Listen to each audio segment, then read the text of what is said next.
Must be humbling to suck on so many different levels. Welcome to MsMojo, and today we're counting down our picks for the top 10 behind-the-scenes facts about the Big Bang Theory. Star Trek DVDs? Why would I want this? Hey, how come you've never done anything romantic to celebrate our first date? Well, for starters, you've broken up with me so many times. Which first date are we talking about? I read an article about Japanese scientists who inserted DNA from luminous jellyfish into other animals, and I thought, hey, fish nightlights. For this list, like Sheldon's goldfish nightlight, we'll be illuminating some cool behind-the-scenes facts and claims about this hilarious sitcom. Behind the scenes, we love your comments, so leave one below. Number 10, Johnny Galecki was originally offered the role of Sheldon. What if she winds up with a toddler who doesn't know if he should use an integral or a differential to solve for the area under a curve? I'm sure she'll still love him. I wouldn't. After so many seasons, we all became so attached to the characters that it's hard to imagine any other actors playing any of the main roles on the show. But how it ended up being isn't exactly how creators Chuck Lorre and Bill Prady initially imagined it. You cannot possibly be that arrogant. You continue to underestimate me, my good man. In the very early stages of the show's creation, Lorre and Prady knew they wanted Johnny Galecki to be a part of the show, but when they contacted him, it was for the role of Sheldon. However, Johnny felt more drawn to Leonard, and the producers, thankfully, got completely on board. What did I do wrong? Why are you asking me?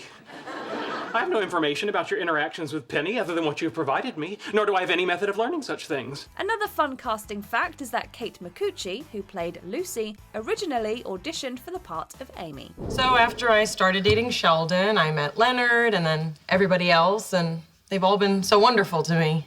That's really nice to hear. Number 9, how Sheldon and Leonard got their names. I hate my name. It has nerd in it.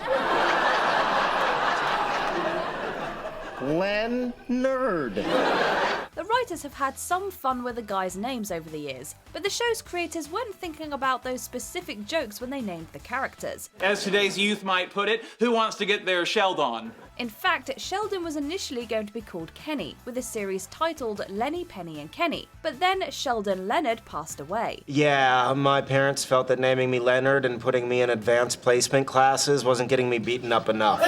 Leonard was an actor with an impressive filmography, who later became an amazingly successful producer on numerous classic TV shows. The Big Bang Theory creators were fans of his work, and Chuck Lorre decided to honor him via the names of the roommates in Apartment 4A. All right, I can't believe I'm going to say this, but you haven't spoken in hours and I'm starting to get worried. Please say something. Leonard, prepare to be humbled and weep at the glory of my genius. Number 8, scientists fact-checked the show's scripts before production. The name David Saltzberg might not mean anything to fans of The Big Bang Theory, but he was a very important part of the team that put together the show. What are you doing at work these days? Oh, I'm working on time-dependent backgrounds in string theory, specifically quantum field theory and d-dimensional de Sitter space.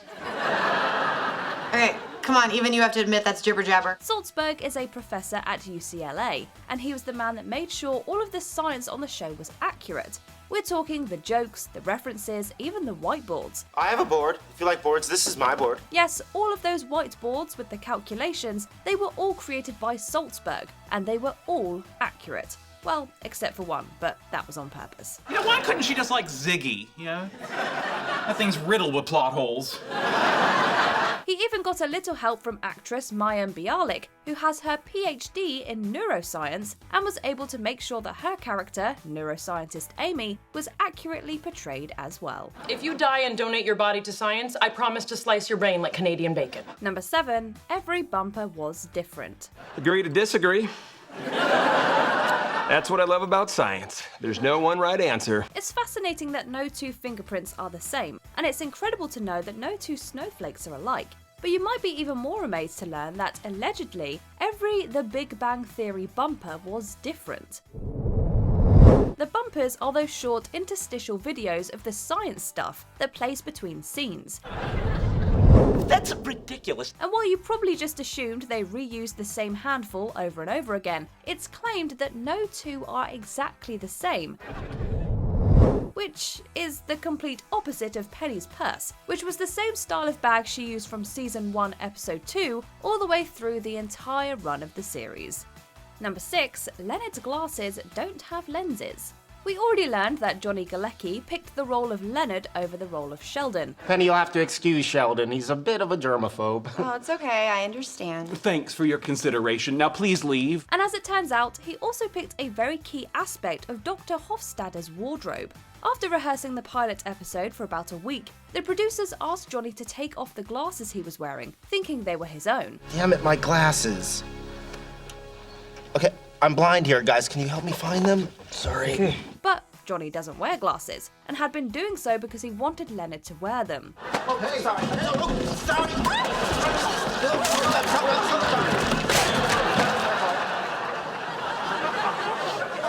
Check it out. It's got contacts. The problem was that on a set with lights everywhere, the lenses could cause unwanted reflections, especially with Johnny having to look up to the much taller Jim Parsons all the time. So he just popped out the lenses, and that was that. Hey, you. What happened with the contacts? One of them's upstairs, the other one sort of slipped back into my skull. Number 5, there's only one set for all 3 floors. Barnard Star, Wolf 359. Some of the best moments of the series take place walking up and down the 3 flights of stairs of the apartment building at 2311 North Los Robles Avenue. Is it because of the conflict that arises from your desperate need to pair bond with a woman and the apparent collective decision of all womankind to deny you that opportunity? Shut up. But the truth is, there's only one flight. So how does that work, you ask? Well, the actors walk up or down that one flight and then cram into a small space off camera, and the director cuts away.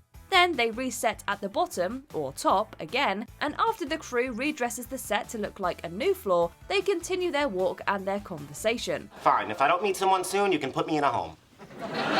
It's not a home, it's a senior center. We'd never put Mima in a home. Eagle-eyed fans may have noticed that every floor has the same scuffs and marks on the walls and baseboards. Yeah, I can be romantic if I want to. It's fine. And also not true. Number 4, a chance encounter led to the theme song. Most of us know that the Big Bang Theory theme song is written and performed by the Bare Naked Ladies. Science history, unraveling the mystery that all started with a Big Bang.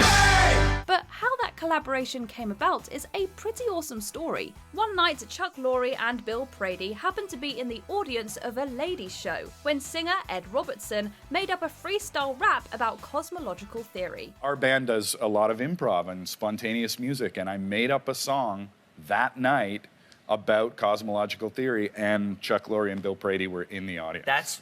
So that was the journey. The producers loved it and asked him to try writing the theme song. Cut to the day of the conference call with the creators, and Robertson still hadn't written the song, and only decided to do it because his wife encouraged him.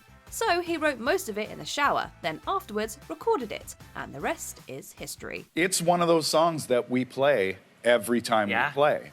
So we play 1 week Pinch Me, If I Had $1 Million, and the Big Bang Theory theme every time we play. Amazing. Number 3, address Easter eggs. I think I'm too sick to go to the funeral. You're sick? You poor kid. We'll see ya. We love a good Easter egg, and we have 2 address-centric ones for you. It's easy to miss, but if you paid attention to the number on Amy Farrah Fowler's apartment door, you would see that she lives in apartment 314. We all know that pi is famously 3.14, and as much as Sheldon loves pi, it only makes sense that the woman he loves would reside at such an address. 21642019989, and that little lady is pi to 1,000 places. And what about Sheldon's arch nemesis / good friend, Will Wheaton? Will Wheaton! Will Wheaton! Well, how many was that? His house number on the show is 1701, which is the USS Enterprise's hull number on Star Trek The Next Generation, on which Wheaton starred as Wesley Crusher. Hey, look! They named their team after me. No, it's not. Never mind.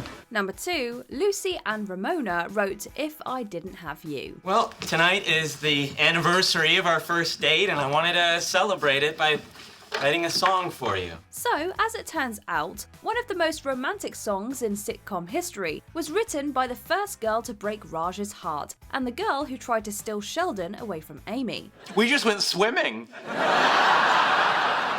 While Big Bang fans know them as Lucy and Ramona, they are also known in real life as Garfunkel and Oates. The comedy folk duo have been writing and performing together since 2007, and even had a short-lived show on IFC that premiered in 2014. And the boss has hardly been to work at all since he met his boyfriend Paul.